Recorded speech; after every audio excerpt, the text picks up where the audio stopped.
Okay, guys, this is our before. It has been 8 weeks since we have done her hair. The extensions are out, but they held color so beautifully that I actually want to save as much of the color as possible. So I'm picking out the extensions that are not that pretty, and I'm going to give them a little extra pop, counteract some unwanted green tones. If you work with creative color, a lot of the time you end up with kind of like a mint green from blue. So I'm actually going to pick the same tone in the peach family and try to counteract that green first with a little bit of peach. Then I'm going to go in with my hot pink and mix it up. And you guys remember I'm using hot water. I'm using the Donna Bella extensions, 18 inches. And you'll see me kind of like you can use a spatula, you can use a color brush. Just make sure you don't have any big like chunks of color in there. The other thing you'll see me do is I'm holding the bands of the extensions because I want to make sure that they are not getting dipped in the water and I'm not loosening those up. They've already been taken out of her hair. They're retaped. The only thing left to do is color them.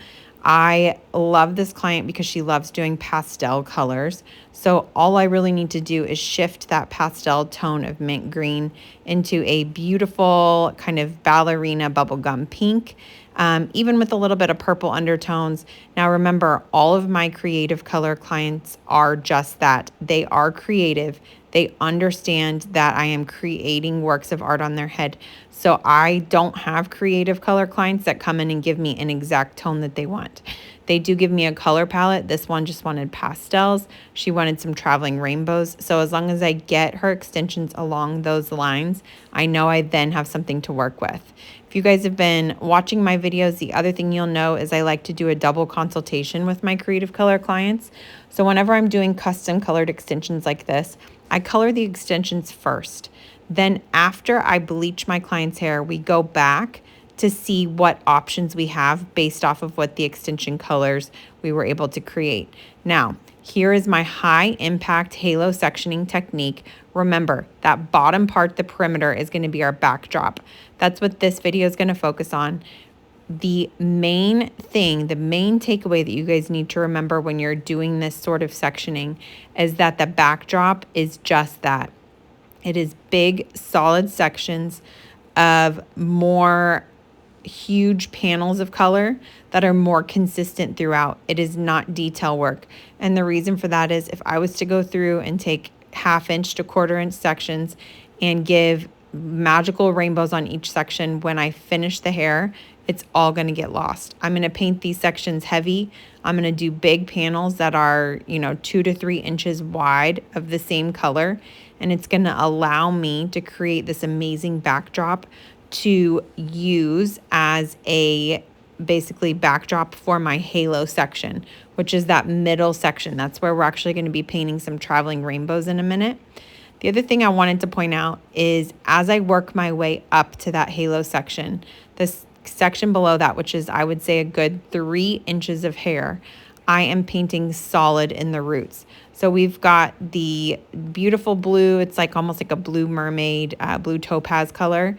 And instead of me taking horizontal slices and painting them differently, I'm actually taking vertical slices and almost like a pinwheel effect, switching between blues, greens, and purples. That's going to give me a more solid feel to my backdrop section. And then as I work my way to the front, this client has, a pretty significant amount of hair up there, but I'm painting all of it consistent as far as the roots are concerned. Remember, we have those custom colored extensions that still need to go in this head of hair, and I want to make sure that they're going to blend with what we actually have. So I'm painting this through.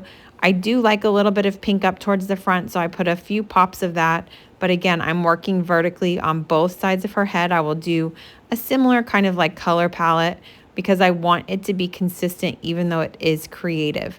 Once I finish this section, I want to point out that I've got that halo section completely clipped out of my way, and I'm going to do the exact same thing on the other side.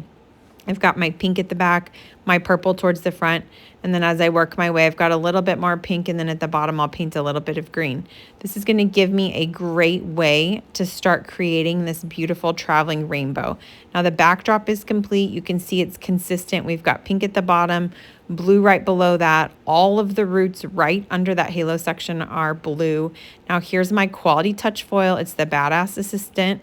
It is amazing, you guys. If you are wanting a balayage film that's easy to tear, you can see how quickly it goes. Stay tuned for part 2.